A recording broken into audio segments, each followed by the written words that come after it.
Find it in me to be your lover. Find it in me to be your...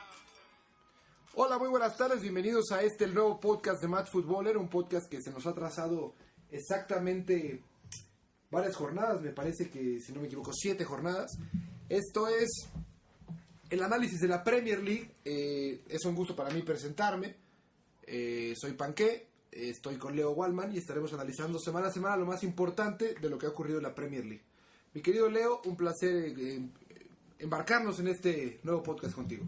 Un placer total hablar de la Premier durante un tiempo prolongado, con todo lo que significa las jornadas, jugadores y los análisis de los equipos que dan sorpresas, especialmente en esta Premier League. Y sin tener que hablar de otras ligas menos divertidas, ¿verdad?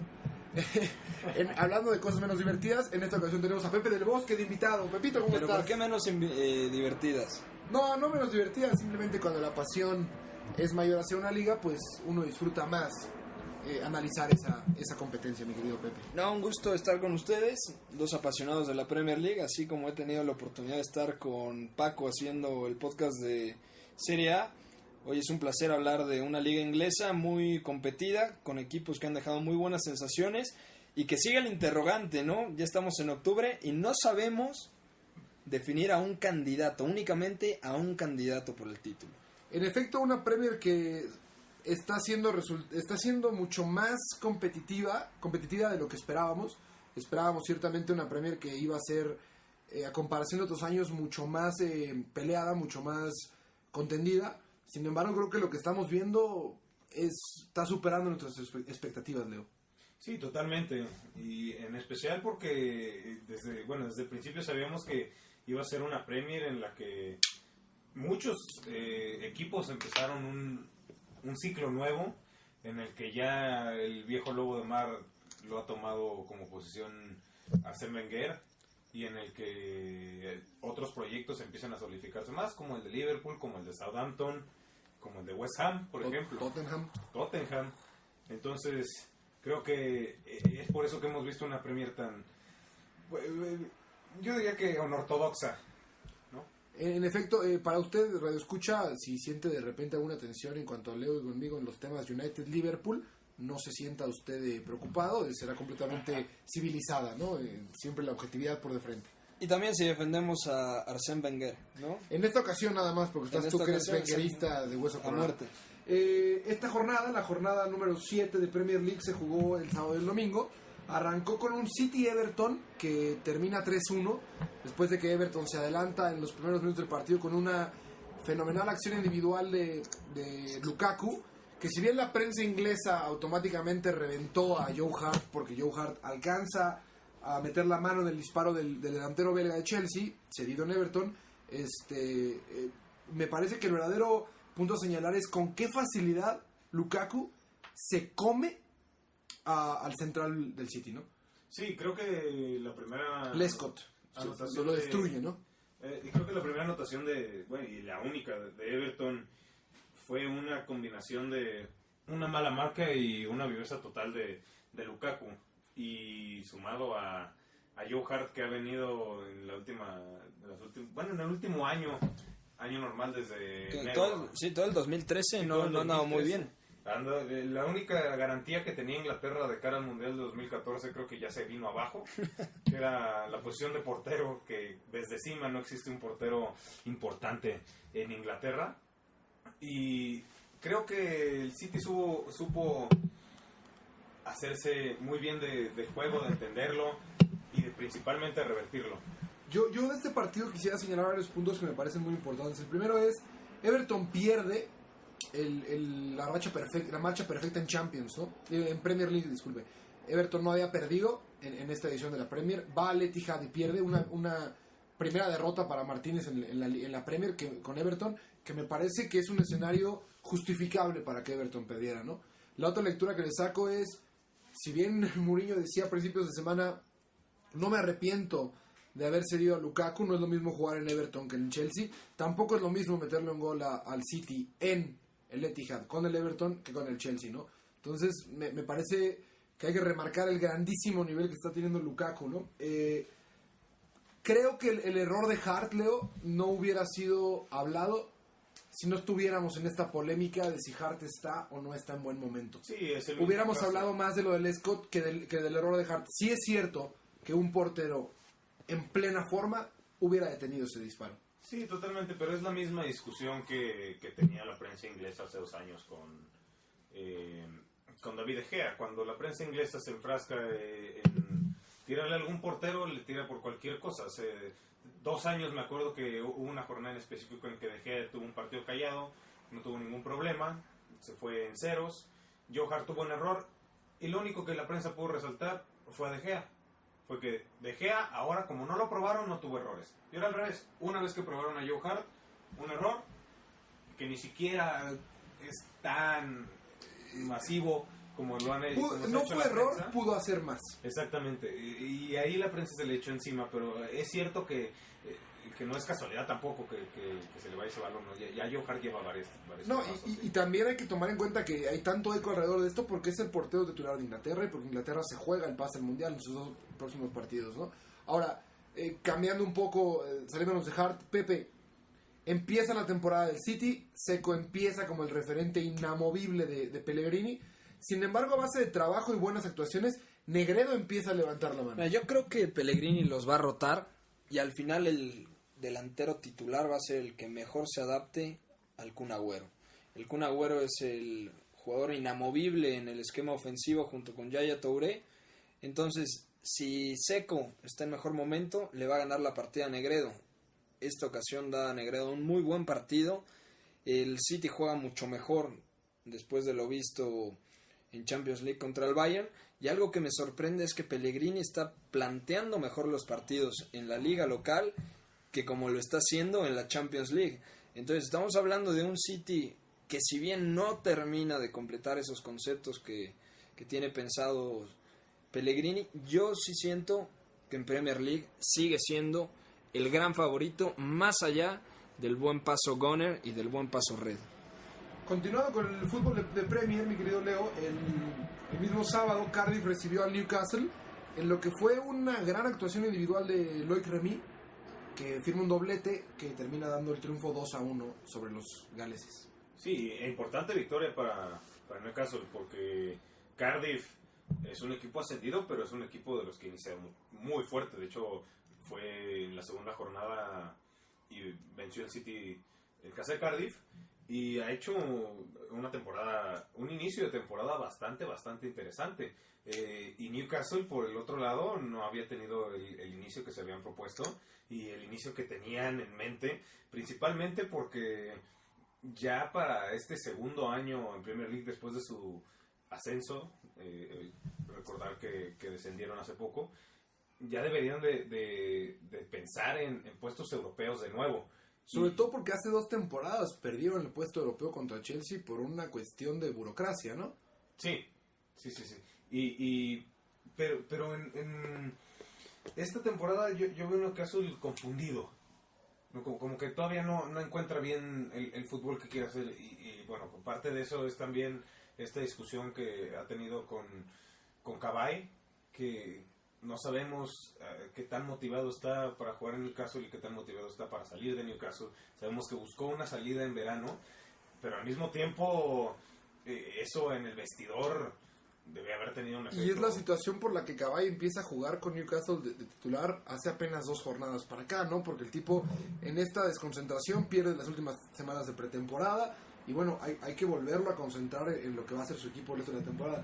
Un dato que me parece brutal del Newcastle es que los últimos 12 goles de Premier League anotados por el Newcastle, todos han sido anotados por jugadores franceses. Que no es muy difícil, ¿no? Esa racha... De 10 de sus Pero jugadores. me parece curioso porque esa racha únicamente es superada por Arsenal, que lo hizo en el 2004 también con jugadores franceses. Claro. Entonces, me parece interesante que Newcastle es un equipo francés, como en aquel momento lo fue el Arsenal, ¿no? Sin comparar los éxitos que cosechó aquel Arsenal del 2004 con lo que puede lograr el equipo de Pardew. A mí me parece que lo más importante que tiene que hacer Pardew es colocar un medio campo sólido con Tioté, el marfileño, junto con Cabaye, y delante de ellos, en una función como centrocampista mixto más tirado al frente, la de Musa Sissoko. Claro. Entonces, con estos tres jugadores, Alan Pardew tiene mucho más facilidades. A mí me sorprende bastante que Hatem Ben Arfa no esté teniendo tantos minutos, porque es el jugador más talentoso que tiene la plantilla. Y creo que podría entenderse bastante bien con Remy al frente o con Gouffran. Entonces, no sé si por ahí el vestidor se le esté partiendo a Alan Pardew o qué esté sucediendo, porque yo de entrada esperaba la temporada pasada que el Newcastle reafirmara lo hecho hace 2 años, y esta temporada parece y por la pasada momentos que lo está acabó- haciendo bien, pero la también es pasada- un equipo muy La inestable. pasada acabó luchando por no descender. Exactamente. O sea, pasó de un extremo al otro, ¿no? Si se fue de Mbaba y Cissé también Sí. se apagó. Y ciertamente el éxito de Newcastle depende en gran medida del estado de forma de Hatem Ben Arfa. Sí, Si Hatem Ben Arfa está en buen nivel, Newcastle tiene una ventaja sobre los demás equipos. y también defensivamente, este partido no lo juega Yang Mbigua, que se fichó como un central top, por lo que había demostrado en el Montpellier campeón con Remy Gardé. Ahora, con Debuchy, también me pasa algo similar. Se esperaba muchísimo de un lateral que incluso sonó para el Manchester United y para otros equipos de élite. Y yo creo que ha estado debajo del nivel que se esperaba. En efecto, continúa. Y bueno, Newcastle tiene que trabajar, pero tiene con qué trabajar para conseguir resultados mucho más positivos de lo que lo está logrando. Leo, continuamos la jornada. Fulham respira 3 puntos vitales para los de Martin Jol ante un Stoke. 3 puntos que además vienen de un viejo goleador inglés que nos ha quedado de ver durante los últimos 5 años, ¿no? Como lo es Darren Bent. Darren Bent es un jugador muy... en inglés se le dicen one dimensional, como que solamente sabe jugar a una cosa. Es indudable que tiene una capacidad goleadora importante, pero sí no es el jugador que va a resolver los partidos siempre de Fulham, especialmente contra rivales de más fuerza que Stoke, que también está en un periodo de transición entre lo que traía Tony Pulis y lo que está implementando Mark Hughes, que es un juego de mucha más posición, que se vio además reflejado en el partido contra Fulham. Durante grandes periodos del juego, Fulham se vio sobrepasado por la capacidad de pasar el balón de Stoke. Pero Y hacer notar que el 1-0 no es justo. Stoke No, mereció no, para empatar. nada. Incluso, si recordamos, Reiter saca 2 balones con la cabeza de la línea de gol. sí. Fulham tuvo fortuna y le da oxígeno todavía a Martin Jol, que sigue siendo un técnico bastante irregular. Y Fulham ya no puede jugar con irregularidad, porque Fulham es un equipo que ya estaba acostumbrado a estar luchando por Europa League. Si no bien por Champions, sí se metía a puestos de Europa League. Lo vimos jugar Europa League, si no mal recuerdo, con Roy Hodgson. Sí. Y creo que de hecho cuando hacen este nuevo proyecto en el que están jugadores como Brian Ruiz, como Dimitar Berbatov, creo que sí integraron una plantilla que va enfocada a un tipo de fútbol, pero que Martin Jol no ha logrado encontrar el balance perfecto. Y al final, desde la salida de Dempsey hace ya un par de temporadas, yo creo que no han encontrado esa media punta ideal. Cierto.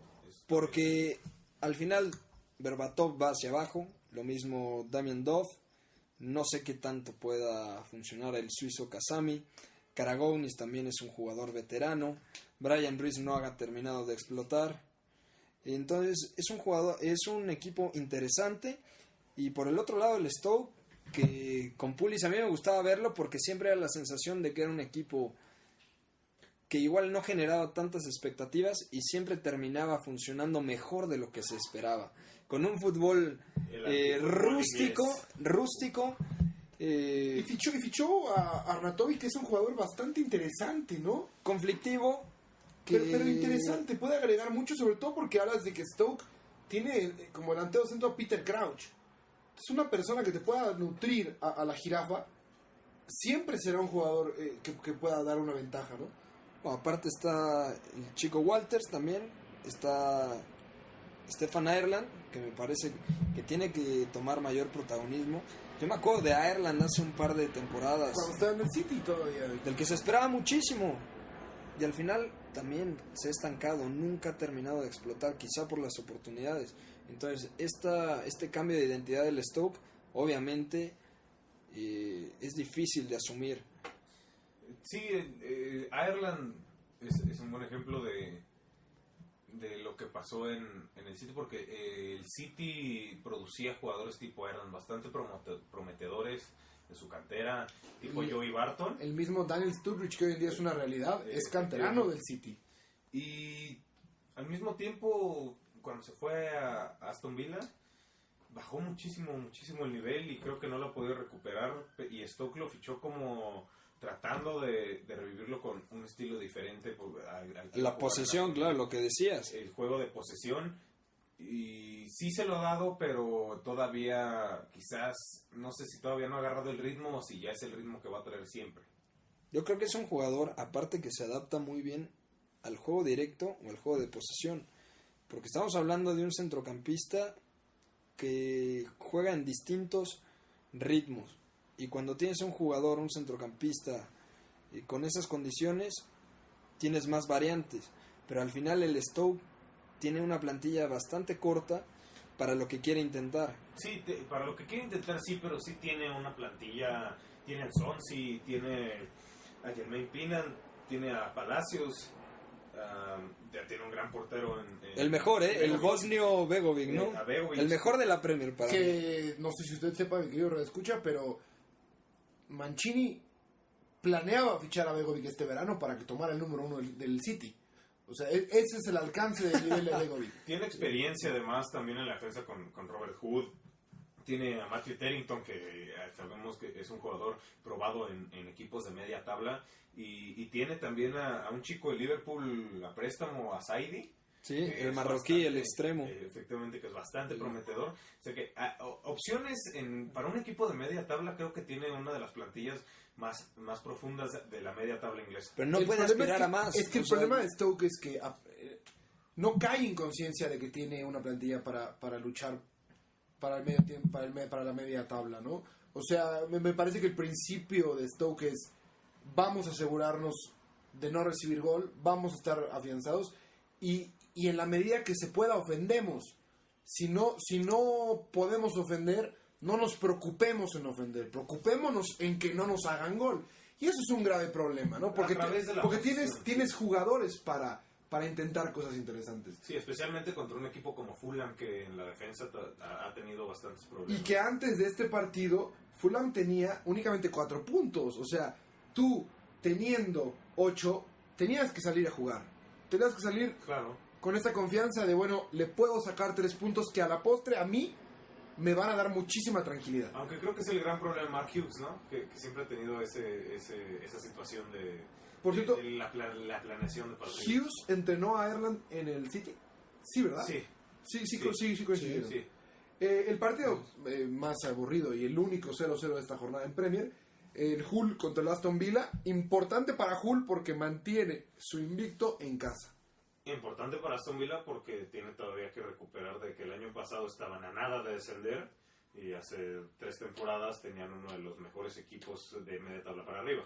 El Hull es octavo, o sea, yo pensaba que era candidato a descender. Hull es octavo con un punto más que Man United, con un punto más que Aston Villa, con un punto más que Newcastle.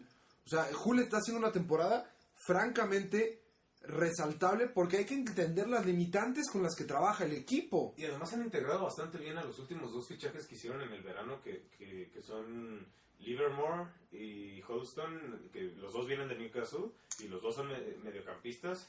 No, de Tottenham. De Tottenham, sí, de Tottenham. Y ambos jugadores, no tuvieron cabida ya con Villas-Boas.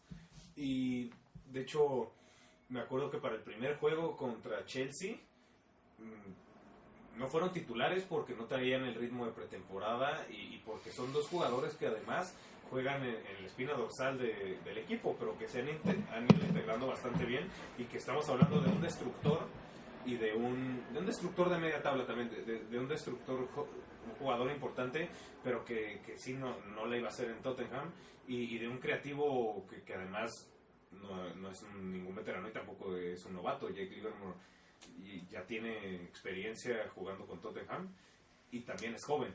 O sea, Hull tiene un equipo interesante. Se logró una buena mezcla de experiencia, de veteranía, de juventud. Steve Bruce es un técnico que tiene esa capacidad.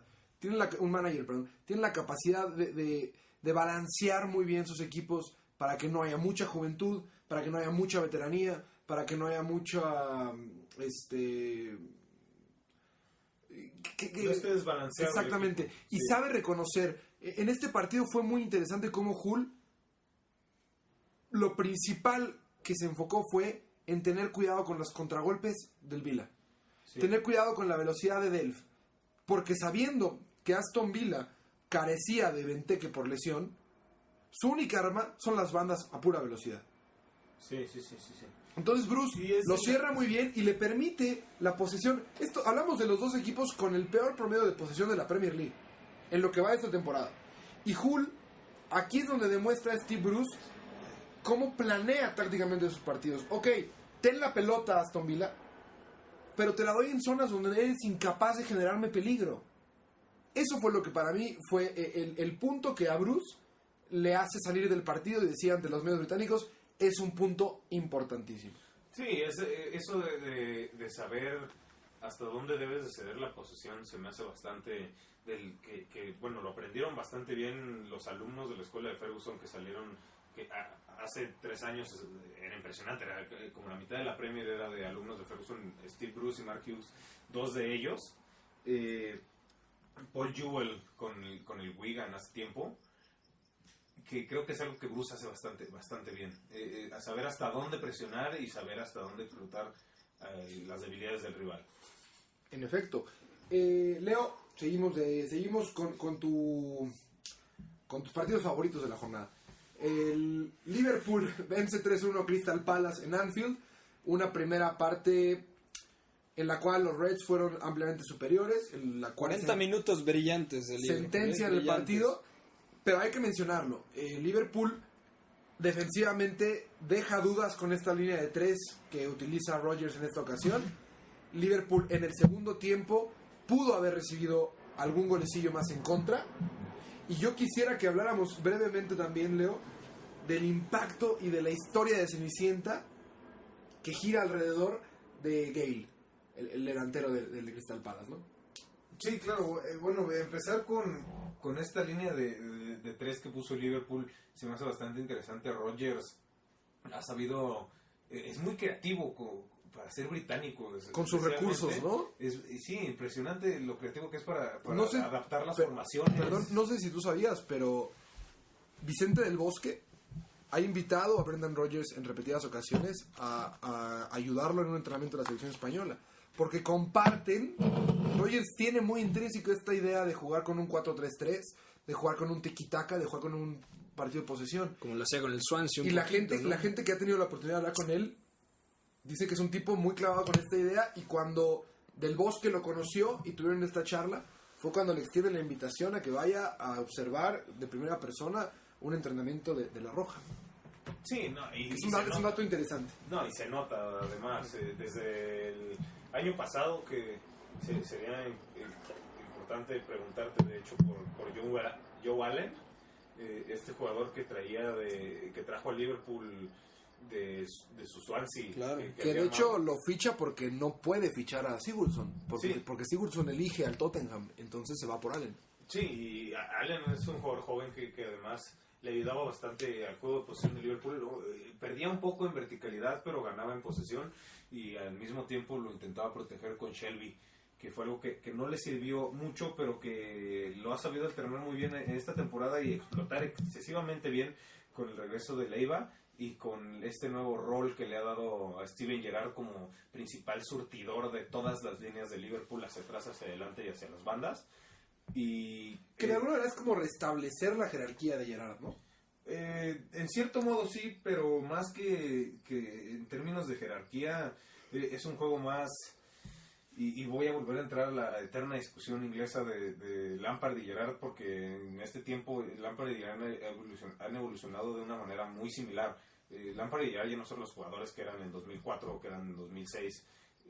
Son jugadores ahora ya completamente diferentes, mucho más inteligentes y mucho más moldeándose al estilo de lo que llegó a ser Paul Scholes en el Manchester United. Y que han aprendido cómo y cuándo administrarse dentro del partido. Exactamente.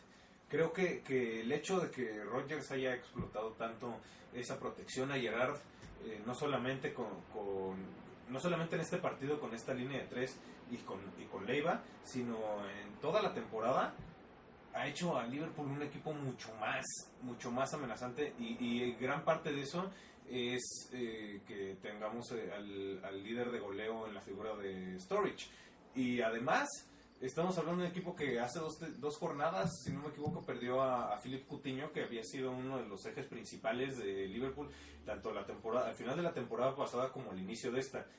Saber alternar a Victor Moses en ese rol y saber que cuando regrese puedes meter a Moses ya sea adelante, ya sea en ese rol o ya sea por la banda. Yo creo que Rodgers tiene muchas opciones, y creo que al mismo tiempo se ve la línea a la que ya está llevando Liverpool y la que ya la ha llevado en estos 2 años, que es un estilo más, como bien lo dices, si no bien refiriéndome al juego de posesión, refiriéndome al hecho de que sabe que el esquema se mueve en cuanto mueves una de las piezas.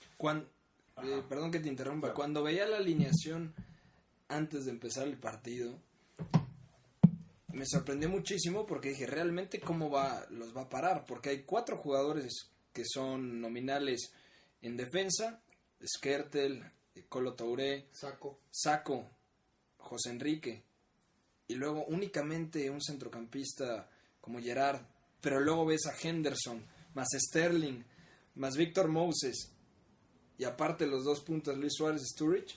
Yo tenía mucha curiosidad de saber cómo iba a jugar el Liverpool, y obviamente ya viendo el pasar del partido te das cuenta de que este era el partido en el que tenía que proponer, porque jugaba contra uno de los equipos más débiles de la Premier, y por eso son los 40 minutos fantásticos de los que hablo, en donde el Liverpool pudo marcar 2 o 3 goles más. Sí, no, y a lo que iba... el mismo Moses se pierde uno en travesaño. Sí, y es esto de que Rodgers ha sabido y ha explotado mucho este concepto de cierta manera, si bien pertenece tanto al fútbol total como a lo que proponía Valery Lobanovsky con el Dinamo de Kiev, y que bien sabe Bielsa y toda esa rama de pensamiento, y como lo hace Klopp. Si mueves una pieza del sistema, todo el sistema se modifica, que es algo que ha hecho Rodgers y lo ha hecho excelentemente en esta temporada y en el cierre del anterior. Es algo que no se veía en un Liverpool del año pasado, principalmente en las primeras épocas de Rodgers. Que no se veía en el Liverpool desde Benítez. Pero es que yo creo que Benítez es más sistémico. Sí, es más sistemático, sí. De acuerdo con ustedes. A mí lo que me ha impresionado de Rodgers es que esta temporada, como al término de la pasada, como bien tú indicas, ha demostrado una inteligencia futbolística brutal. Sí. Si bien la pregunta era, ¿qué va a hacer con Sturridge cuando regrese Suárez? Lo ha sabido resolver. Lo ha sabido resolver, y ha sabido cómo modificar la posición de ciertos jugadores para no afectar el rendimiento general del equipo. Exactamente. El caso de Moses, por ejemplo, ¿no? Él tiene muy clavada la idea de que Coutinho sea un media punta. Y tiene que ser. En este caso utiliza a Moses, que le termina funcionando, ¿no? Curiosamente Liverpool pasa de sufrir en opciones ofensivas, de sufrir en oportunidades de gol, a que Rodgers tenga el mejor problema que cualquier entrenador puede tener, y es que todas sus piezas ofensivas estén funcionando y que tengas que buscar la manera de ponerlas a jugar todas juntas, y lo está logrando, ¿no? Sí. Yo lo platicábamos, el crecimiento futbolístico de Henderson, de cuando lo fichan por decisión de Kenny Dalglish al día de hoy, es abismal, y la verdad es que la constante de ese crecimiento se llama Brendan Rodgers. Sí. Que lo ha sabido poner hasta en 6 posiciones distintas, porque como bien mencionó Pepe, en este último partido jugó de lateral, y a veces de como ha jugado centrocampista, de extremo, sí, ha jugado o en sea, mediocampo, ha jugado de interior, Yo no entendí. Ha jugado la de media posición de punta, Henderson. o sea, La posición de Henderson era bastante extraña porque si bien de repente lo veíamos en una posición de lateral, era una posición de mediocampista, que bien cualquier equipo que es lo volvemos al sistema, cuando no tienes un jugador así, el resto del sistema no va a funcionar. Henderson era media punta, para no Sí, acabar. con el Sunderland. Era media punta. Y acá lo he visto jugar de carrilero, volante, lo he visto jugar de doble 5, Sí, tirado a la banda en un 4-2-3-1. también de O media sea, punta. lo de cual, media punta. lo cual te habla Le de... falta ser central, nada. Sí. Además, te habla de un jugador que vámonos un poquito fuera de sus capacidades por posición o de cuál es su posición. Te habla de un jugador con una disposición, con una entrega, con unas ganas de trabajar, con un sacrificio por el equipo brutal. Sí, es otro hombre. Y eso es un jugador que lo hemos platicado con técnicos. Todo técnico quiere tener. No me importa que no sea el más virtuoso, pero si me pone esta garra, este instinto de lucha que contagia al resto de mi plantilla, lo quiero en mi once. Y es algo que no tenía antes. O sea, No lo porque tenía antes, no. Henderson De me acuerdo. parecía Henderson en llega lo a personal Liverpool un jugador inflado bastante como coreback de película displicente. gringa de risa, ¿no? El guapito que llega con aires de que va a ser el nuevo Gerrard y que venía en Sunderland de firmar 6 meses nada más fenomenales. Llega muy inflado. Y en Liverpool ha tocado realidad. La jornada del sábado se cierra con una actuación espectacular de un joven chico belga que además, pues sí, es una belga. Sí, definitivamente Januzaj es... Hablamos de Manchester United, West Brom, Sunderland, caballeros. Sí, y bien... Para empezar, vamos con que Sunderland sí va en último, sí tenía un técnico interino, porque ahora ya Gustavo Poyet es el nuevo técnico. Que por cierto, gran momento para designarlo, ¿no? Lo designas ahorita, tiene una semana y media para conocer al Sí. plantel, que no está lleno de internacionales. Sí, es buen momento para Sunderland para ponerlo, pero también es un momento en el que Sunderland creo que tiene un punto. Es el último de la tabla. Y Cortesía de Pablo Di Canio. al mismo tiempo, Manchester United se encontró con otro error de Nemanja Vidic por segunda vez en la semana. Casi el mismo error, además de no poder sacar el balón del área. Y a empezar a cazar el partido con si no una desesperación, cierta ansiedad. Y se notaba la falta de creatividad de la media United. Fellaini no jugó. Su lugar lo tomó Cleverley y Carrick, si bien fue el mejor mediocampista de la Premier del año pasado. Él suele no sé si ha bajado, pero suele arrancar las temporadas bastante lento. Es una constante de Carrick que solamente la temporada de 2006-2007 la empezó ya en un punto muy alto, que fue su primera temporada, pero todas las demás las ha empezado de abajo hacia arriba. Y le ha pegado al United en esta temporada porque su mediocampo ha sido bastante flojito. Y quizá de alguna manera también ha permitido que la opinión experta sea capaz de notar las fallas de Fellaini más, ¿no? Si Carrick estuviera en este momento como cerró la temporada pasada, quizá los errores de Fellaini, que tanto han sido remarcados últimamente, que son normales porque es un jugador que está entrando a un vestidor nuevo, que está entrando a un sistema de juego nuevo, que sí tiene conocimiento pleno del entrenador porque ha entrenado con él muchos años, pero no de sus compañeros y no de la presión que representa Old Trafford, Sí, ¿no? se está integrando a United. No sé si tienen la misma sensación que en lo particular tengo sobre el Manchester United, pero sobre todo los primeros minutos de los partidos le falta asentarse. Sí, Es algo como lo que le está pasando al Real Madrid en España. Los primeros minutos le cuesta mucho a engranarse. Madrid le pasa al 90. El United sí llega a tener periodos. De hecho, los últimos 2 partidos, especialmente el partido en Champions, se me hizo también del manual de Ferguson. Vamos a jugar 4-5-1, en este caso casi una variante como 4-1-4-1, pero manual de Ferguson, hacemos un gol y vamos a echar el equipo un poco para atrás, esperar. Un error de Vidic fue lo que costó el juego y los 3 puntos, pero de haber sido los 3 puntos nadie dice nada. Y en este caso fue un partido que se notaba el ansia, pero que en un momento empezando el segundo tiempo, parecía que el United sabía que le iba a dar vuelta, y ya que le dio vuelta, sabía que lo iba a mantener. Bastante bien en ese sentido, Moyes manejando los momentos del juego y de los jugadores sabiendo cómo hacerlo.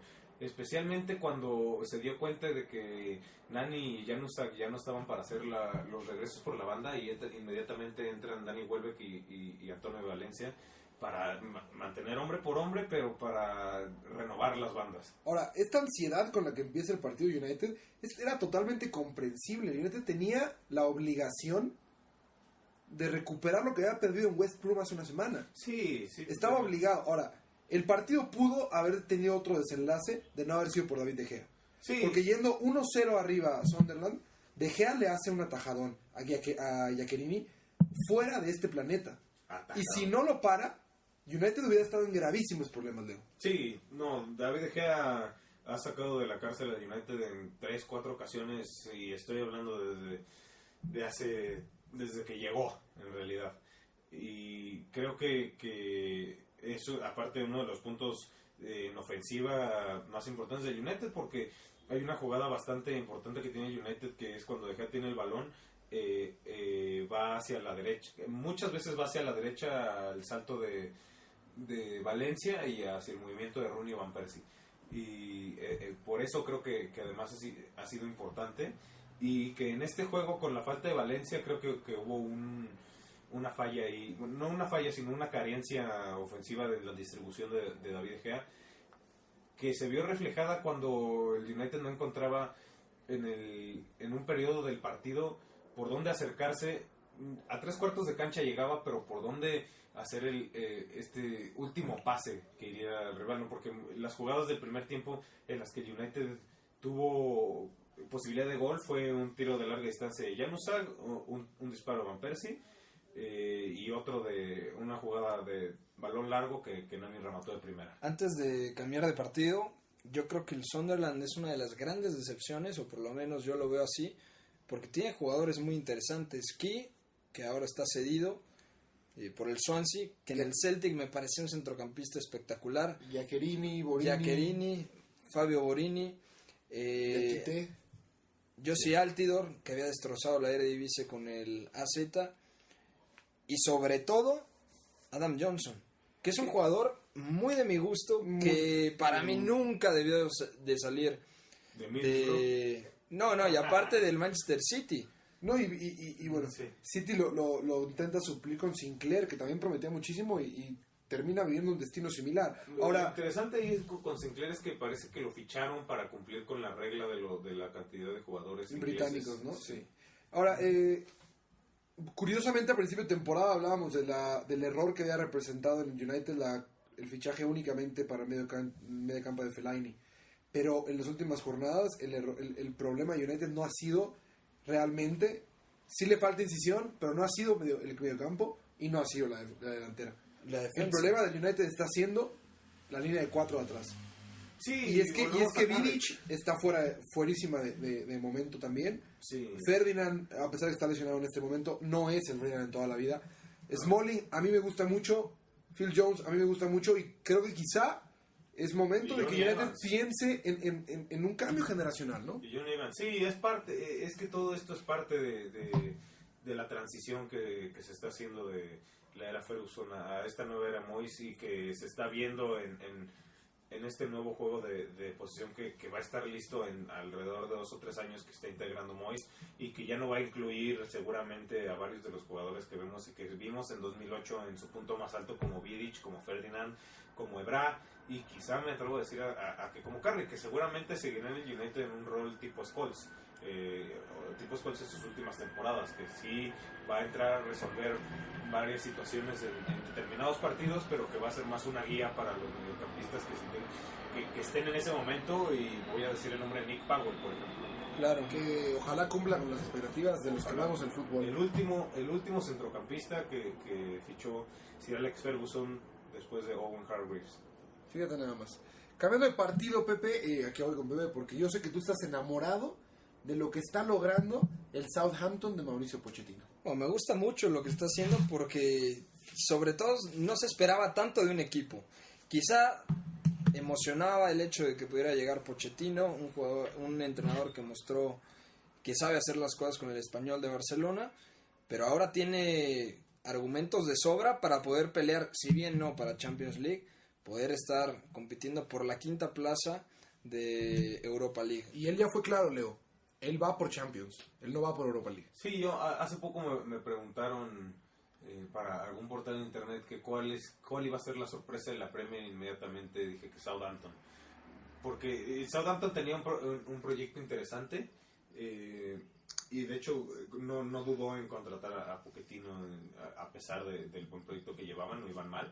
Y Pochettino le dio otra cara diferente totalmente a Southampton. La capacidad de arreglar un juego como el que estaba haciendo, Porque, estaba haciendo ojo, Southampton contra Swansea. Southampton ganó 2-0 contra el Swansea, pero el marcador no refleja lo que pasó, ¿eh? No, Boruk fue una figura fundamental. Dyer le pegó al poste. Ahora, a mí este dato que a continuación les voy a dar, a mí me parece que resume al Southampton al Southampton de Mauricio Pochettino, y ¿Es Pochettino o Pochettino? Nada más para... yo diría Pochettino. Pochettino. Ok, Pero nada más, luego cultivándonos un luego nos momento, regañan ¿no? ella a través de Twitter. Mauricio, hay que dejarlo. El equipo de Pochettino únicamente ha perdido 3 de sus últimos 19 partidos y es la mejor defensa de Inglaterra, permitiendo esta temporada únicamente 2 goles. Bueno, ahí está el fichaje del croata Lovren, ¿no? Que Uno de los mejores Que el Lyon defensores prometía centrales muchísimo, del se Lyon. revienta la Aquí rodilla, está. la gente empieza a dudar de él y lo ficha a Southampton relativamente barato, ¿no? Tú decías la capacidad de arreglar el partido, y eso es cuando decide que su hombre estelar, sobre el cual él planeaba construir la nueva ofensiva de los Saints, no debe estar en la cancha, lo saca. Sí. Pablo Daniel Osvaldo. Exactamente, cuando saca a Osvaldo, sí, fue un cambio que uno decía, bueno, parece que Pochettino ya va a jugar a no perder, porque el Swansea estaba siendo avasallador. Además, no podían quitarle el balón en la media cancha. En ese momento introduce Pochettino a un joven, bastante joven, que se llama James Ward. Rodríguez. James Ward. No, introduce en lugar de Osvaldo. Sí, sí. Y pone una línea de 5 en la media cancha con sus variantes. Swansea pierde un poco la posición del balón.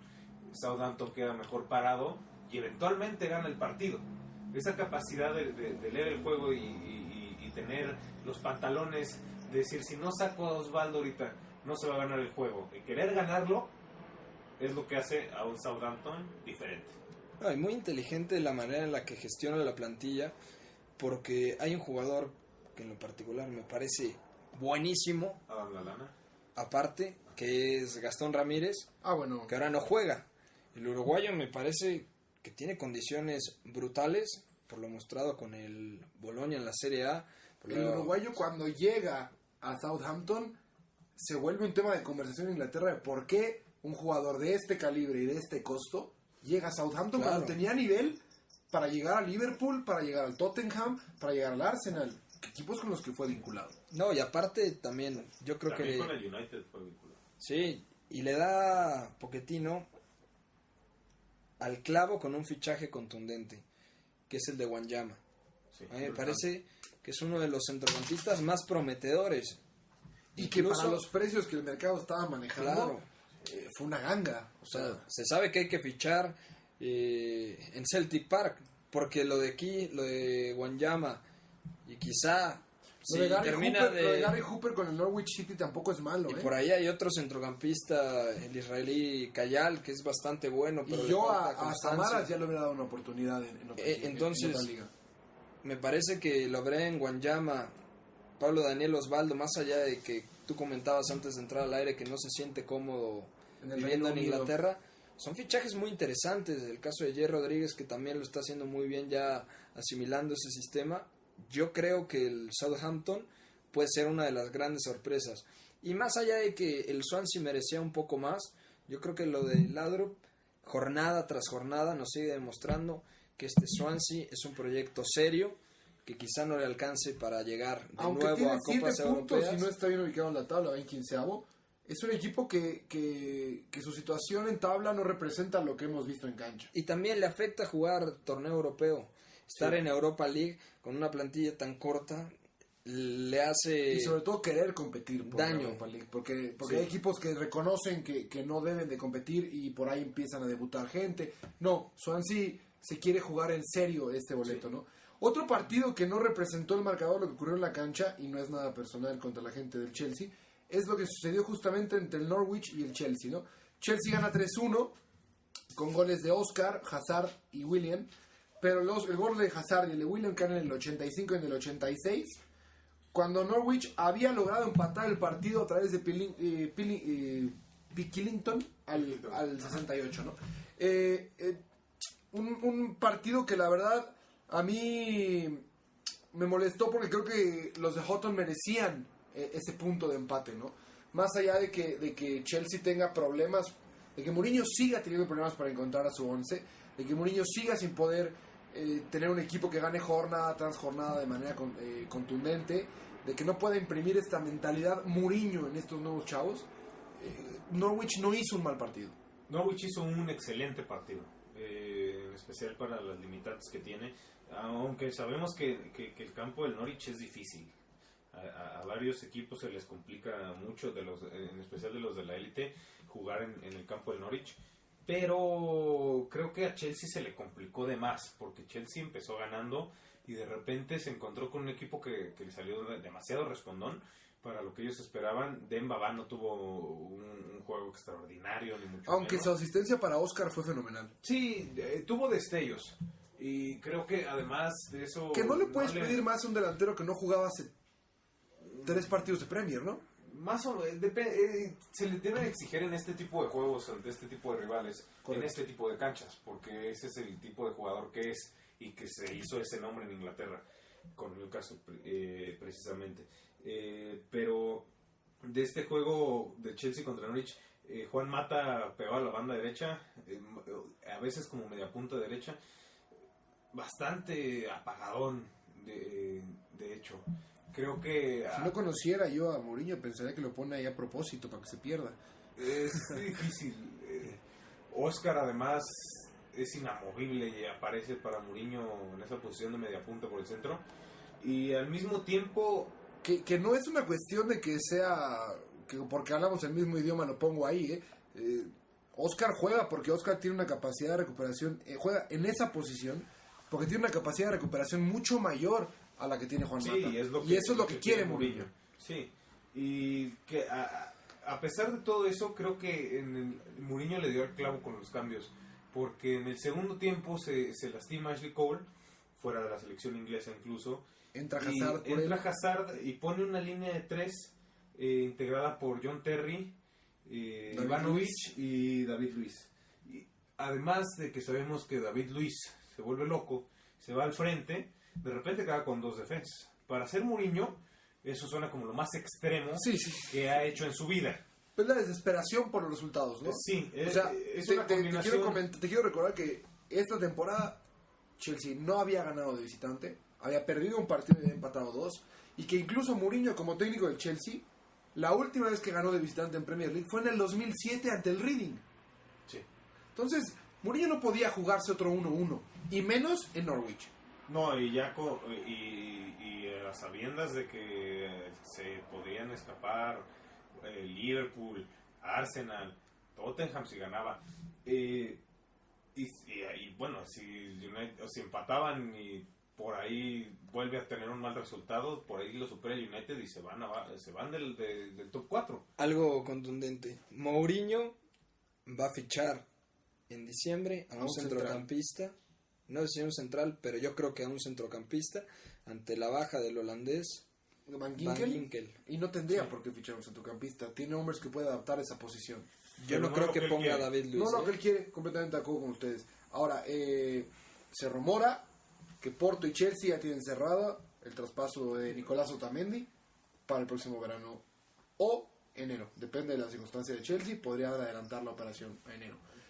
Cambiando de partido, sin lugar a dudas, la sorpresa de la jornada fue la histórica caída del Tottenham en casa contra el West Ham United. A A colmillo. Lo ganó Sam Allardyce. A colmillo. A colmillo y se salió de la zona de descenso, además. Sí. Golpe durísimo también para el Tottenham, ¿no? Perder en casa 3-0 en un partido que era totalmente ganable, me parece que... Y en un partido en el que arrancó Eriksen, arrancó Dembele, arrancó Paulinho, pero no empezó Sigurdsson, quien debía de empezar. Soldado. No, la Mela. La Mela. Sí. Completamente de acuerdo con ustedes. Sí, porque es que Defoe sí es el tipo de delantero que quieres contra una defensa como la de West Ham. El hecho por los demás jugadores que alineó, justamente los que acabas de mencionar, Tottenham, por eso debió haber era la decisión correcta para mí haber puesto En a lugar Defoe de Sigurdsson. de Soldado, el caso específico de Defoe, y la Mela debió haber empezado efectivamente en el lugar de Sigurdsson, que ha bajado bastante el nivel. Y finalmente Sam Allardyce llegó, dijo, ¿sabes qué? No tengo delanteros disponibles, voy a poner a Diamé como mi hombre más adelantado. Que normalmente es centrocampista. O sea, Y de ahí me voy a echar con un 4-6-0 que, como hace rato platicamos del 4-6-0 de la Roma, que no es remotamente parecido porque este es un 4-6-0 muy, muy diferente, mucho más defensivo, que dijo, aquí, como lo más poderoso que tengo, y no tengo delanteros, son mis mediocampistas, los vamos a poner a correrlos. ¿Y cómo fue el gol de Raven Morrison? Corriendo desde atrás de la media cancha. Y de hecho, ahí es donde entra un dato brutal, ¿no? La posesión fue 61% Tottenham, 39% West Ham United, pero West Ham tuvo 16 disparos al arco por 14 únicamente del Tottenham, ¿no? O sea, Tottenham estuvo encima, controló el partido, tuvo 25 oportunidades de gol, bueno, no 25, 14. ¿Y sabes qué? Pero no tuvo la Sí. contundencia y West Ham la tuvo. Y es lo que les dije hace un tiempo, que Tottenham tiene un problema para ser candidato por el título, que es Tottenham. que es Tottenham. Y Tottenham pierde este tipo de partidos y los va a seguir perdiendo. Y no son los todos que te sí. ganan la liga. Exactamente. En casa contra West Ham son los partidos que tienes que ganar. Si quieres Y en ser este campeón. caso, no solamente está en disputa la liga, porque el Tottenham tiene plantel para competir por la Premier, sino es la clase de partidos que definen si estarás en Europa o te quedarás viéndola en tu casa en televisión. Efectivamente. O sea, yo creo que este partido era elemental, era ganable. Era fundamental que ganara Tottenham. A pesar de ser inicio de temporada, era fundamental que lo ganara. Ahora, hermoso el resultado porque le mete mucho sabor a la Premier League. Hermoso porque así como hay que destacar como ya destacamos lo que falló en Tottenham, hay que destacar lo que funcionó en West Ham. Raven Morrison empieza a dar este paso hacia el jugador que siempre hemos esperado que sea. Jussi Jääskeläinen una vez más demuestra que la edad no le está pesando. Hace atajadas, le hizo una atajada a Defoe brutal. Desde el 99 no ganaba West Ham en White Hart Lane. O sea, los Hammers hicieron un game plan, se mantuvieron pegado a él. Y la verdad es que, ojo, los 3 goles de West Ham caen en 10 minutos. Sí. Hugo Lloris haya permitido 2 goles de Champions, 2 goles en la valla del Tottenham en lo que iba de la temporada. Y en 10 minutos permitió 3. Esa es una. Y la otra, West Ham no había anotado un solo gol como visitante en toda la Premier League, en lo que va de esta Premier League, y anota 3. ¿Y sabes qué? Que es gran factor de que Hugo Lloris haya permitido 3 goles. Es de que... ¿2 son?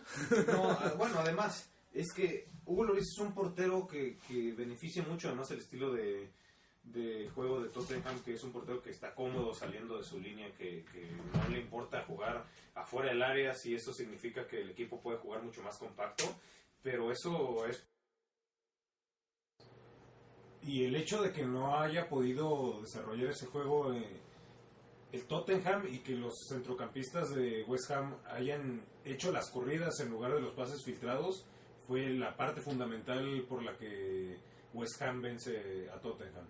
Efectivamente, un partido que fue tan sorpresivo como interesante, porque fue francamente un partido movido y que espectacularmente llenó el ojo. La sorpresa de la Premier, y como bien decía Leo, yo creo que Allardyce saca todos esos argumentos que tiene, el colmillo, la experiencia como entrenador en Premier, para al final sacar un resultado muy positivo. Si ya de por sí el empate era positivo, yo creo que la victoria es un lujazo para el West Ham.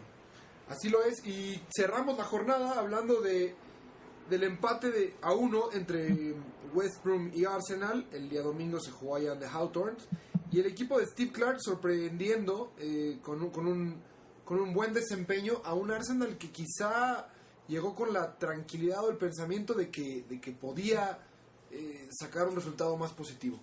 Lo que decía Leo, antes de entrar al aire, me parece... Al aire, un punto muy importante, ¿no? El West Ham venía de ganarle al Manchester United, que no es poca cosa.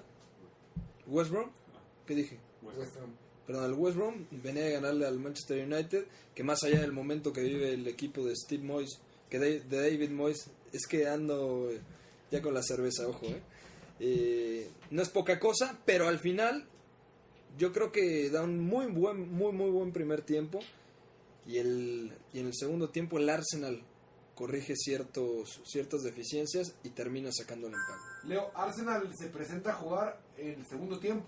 Sí, Arsenal tuvo un pésimo primer tiempo. Hay que igual decir que West Brom ha sido uno de los equipos más constantes la temporada pasada, y el trabajo de Steve Clarke ha sido excepcional, y bien lo decíamos hace rato, otro de la escuela de Mourinho, que fue de su asistente en su primera época en Chelsea, uno de sus asistentes. Y West Brom pudo haberle sacado la victoria al Arsenal, y la semana pasada ya se lo había sacado al United. Pero sí, Arsenal empata un partido que en el primer tiempo no jugó. No se vio el Arsenal que venía 8 partidos consecutivos ganando. El peor partido quizá en lo que va de la temporada del Arsenal, y yo lo pongo después del Villa. Incluso más allá de que pierde contra el Aston Villa, tiene muy buenos momentos en el segundo tiempo. Sí, acá el primer tiempo es muy malito. Es nulo. O sea, no sé si tienes la estadística de cuántos tiros al arco tiene en la primera mitad y qué porcentaje de posesión o de efectividad de pases. Sí, pero el primer tiempo del Arsenal ha sido una de las peores versiones, sí. Sin Özil se encontraba y que si Anelka ha sido un poco más efectivo, le clava 1 o 2 más. Le cae 1 en el primer tiempo al Arsenal, y un segundo de Anelka en la segunda mitad. Sí, Arsenal afortunadamente este tipo de partidos antes los perdía, bien decías Pepe, y ahora por lo menos suma en este tipo de juegos. Importante para conservar el liderato. Y se ve un equipo más maduro, porque cuando un equipo maduro juega mal y sigue sumando, te habla de que asume un poquito mejor lo que quiere el técnico. Lo que decía Panqué en el corte era muy importante, que más allá del resultado se mostró el carácter del Arsenal. Entonces, si por lo menos tienes ese indicativo de que el equipo está trabajando, más allá de que no se den los resultados en el campo, yo creo que va por buen camino. Y lo importante que es lo que señalaba Leo hace rato, ¿no? Lo que ha ganado Arsenal en confianza individualmente cada jugador a raíz de la llegada de Mesut Özil se nota brutalmente, ¿no? Sí, desde partiendo por nombres como Ramsey y como Gibbs, y principalmente también con la llegada de Flamini, Koscielny y Mertesacker. Incluso hay una jugada en el primer tiempo, todavía 0-0, que saca Szczesny, un tiro de larga distancia desviado, un atajadón. Incluso el portero ha crecido en confianza a raíz de la integración de Flamini en la primera parte de la cancha y de Özil en la segunda. Es que, bueno, yo lo voy a definir así. El Arsenal, la temporada pasada, quería jugar con la pelota, pero no tenía los elementos indicados para hacerlo. A lo que voy es lo siguiente: con Flamini tienes quien recupere la pelota, con Mesut tienes el ingenio para crear, y cuando recuperas la pelota y sabes qué hacer con ella, el equipo se vuelve más efectivo, con una mejora notable. Entonces este Arsenal motiva por esos elementos, más allá, repito, de que en el primer tiempo es muy malo y da la peor versión, de acuerdo a mi manera de ver, de toda la temporada. Esperemos que por el bien de Arsenal, que no se desinfle como lo llegó a hacer en esa temporada de hecho del doblete de United en 2008. Arsenal estuvo, muchos no se acuerdan, pero estuvo un buen rato en primer lugar, creo que hasta febrero. E incluso ese partido 2-1 en Old Trafford que ganó el United fue el que definió el título a grandes rasgos, y se jugó en abril. Arsenal seguía peleando un mes antes de mayo. Se desinfló, sí, por varios factores, que tenía varios jugadores que si no mal recuerdo creo que hasta jugaron en la Copa Africana, y en este caso creo que a diferencia de aquel año, Arsenal se ve más equilibrado, y tiene, si bien ahí tenía a Fábregas y a Van Persie, Claro. a De Bayor, ahora tiene un equipo un poco más balanceado. Y es a lo que yo voy. En esta ocasión, este año, esta sensación que teníamos antes de Arsenal se va a derrumbar, Arsenal lo va a perder, Arsenal no va a empatar el partido, no le va a dar la vuelta, parece haberse desvanecido. Pareciera que ya no desconfiamos de la capacidad del Arsenal, cuando en 2 temporadas era como el determinante más marcado del Arsenal. Mira, yo que soy benguerista, me gustaría confiar, pero al final creo que le falta más amplitud a la plantilla, mayor cantidad de jugadores a buen nivel. Sí es cierto que van a regresar varios jugadores, más los que están ahora, y va a tener mucho más variantes, pero al final yo creo que al Arsenal le falta calidad para poder enfrentar la Champions y la Premier League. Si únicamente se enfocaran por la Premier, me parece que sí es totalmente candidato. Como van a jugar Champions, lo veo difícil. ¿Qué ámbito crees tú que le urge reforzar al Arsenal? No, sobre todo, yo creo que la defensa. Sí, yo creo que sigue siendo el principal problema. Se te lastima Per Mertesacker o Koscielny, y vamos a ver dónde está la solución. Porque Vermaelen, que incluso llegó a ser capitán del equipo, actualmente suplente. Un bajón además de juego. Y la temporada pasada anduvo bastante mal. Merecido su bajón de su pérdida de protagonismo. No, totalmente. Si no andas bien y tienes 2 centrales que relativamente están en buen momento, como Mertesacker principalmente y Koscielny, yo creo que les debes de dar la titularidad. Aparte, en los laterales, no sé si con Jenkinson, con Gibbs, con Sañá y con Monreal tengas a los jugadores necesarios para poder enfrentar 2 torneos de tan alto nivel, y aparte las 2 copas. Ahora, ¿cuál es en este año la verdadera intención del Arsenal? Eso es lo que hay que definir. Yo no creo que Wenger esté pensando que su equipo debe de tirar todo por la Premier. Yo creo que Wenger sabe que para competir por la Premier enteramente y a su par por la Champions tiene que reforzarse. Yo creo que ve la Premier como prioridad y después la Champions. Sí, yo también creo que la Premier vuelve a ser la prioridad del Arsenal. Pero la prioridad en Premier es ganarla o es afianzarnos a la próxima edición de Champions. Porque la realidad en Inglaterra ha cambiado. No, yo creo que Avanzado está. el objetivo es ganarla. Ganar la Premier y luego ¿Sabes ver lo que qué se puede hacer con la significaría Champions? además para Arsenal volver a ganar una Premier? No solamente después de todos estos años, sino para el proyecto nuevo que construya Wenger. Significaría más que para el Liverpool ganar su primera Premier. Quizás no, pero definitivamente ya con Özil en la plantilla y con asentado de esa manera y con un título de Premier para mostrar, con la chequera abierta, el Arsenal vuelve a generar unos invencibles. En efecto. Porque Arteta termina en 2015, como decías, Panque. En 2014 termina Rosicky. Yo no sé si lo vayan a renovar, pero ella es un tipo de 33 años. A mí me ha encantado siempre, pero da la sensación de que pudo haber dado un poquito más. También las lesiones lo han mermado. Entonces yo creo que con Arteta y con Rosicky ya no se va a contar. Se puede ilusionar el aficionado Gunner con Wilshere, con Ramsey, quizá Podolski también salga, y si se gana la Premier podrían llegar 2 o 3 jugadores de muy buen calibre y formar, como dice Leo, un equipo de jerarquía. Y es algo que se espera del Arsenal después de tantos años de haber estado en el limbo de en el limbo de crecimiento, ¿no? Hay que también decir una cosa, ¿no? Arsenal es el único equipo del top 6 de Inglaterra que actualmente pertenece a las 10 empresas que más generan en bolsa. Y esto se debe a que Wenger no ha hecho fichajes bombas, pero ha mantenido la economía del club intacta, ha sabido vender, ha sabido comprar y ha sabido mantener, ha sabido ayudar al club a pagar un estadio.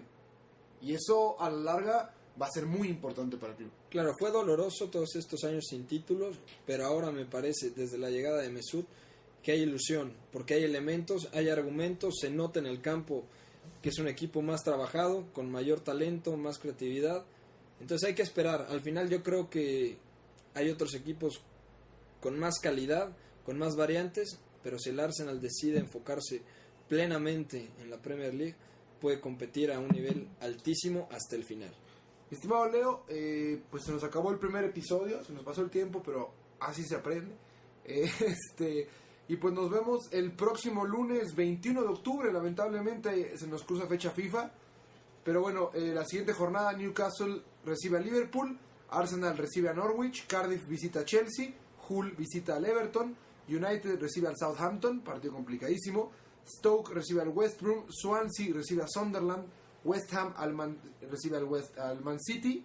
El domingo el Aston Villa recibirá al Tottenham y cerramos con un divertidísimo Crystal Palace Fulham el lunes 21. Interesante va a estar la jornada. Interesante. Así es, yo resaltaría la visita de United a Southampton, Partidazo, así como la visita de Liverpool a St. James Park. Es un partido que tiene un tinte interesante porque hay rivalidad entre esos dos clubes de manera inexplicable, ¿no? Porque no son clubes que compartan ciudad ni siquiera zona geográfica casi. Leo, Pero compartieron a Michael Owen, ¿no? compartieron a Michael Owen, por ejemplo. Y St. James Park es un estadio siempre muy complicado, ¿no? Así es. Estimado Leo, nos estamos platicando dentro de 2 semanas. Aquí nos veremos para platicar de la nueva jornada de la Premier. Pepín, muchas gracias por tu amable presencia. Muchas gracias, aprendo con ustedes, mi estimado Panqué, mi estimado Leo. Un gusto colarme acá en este podcast de Premier League. Y pues esto fue la Premier League vista desde una perspectiva distinta e informada, Leo. Nos escuchamos la próxima semana.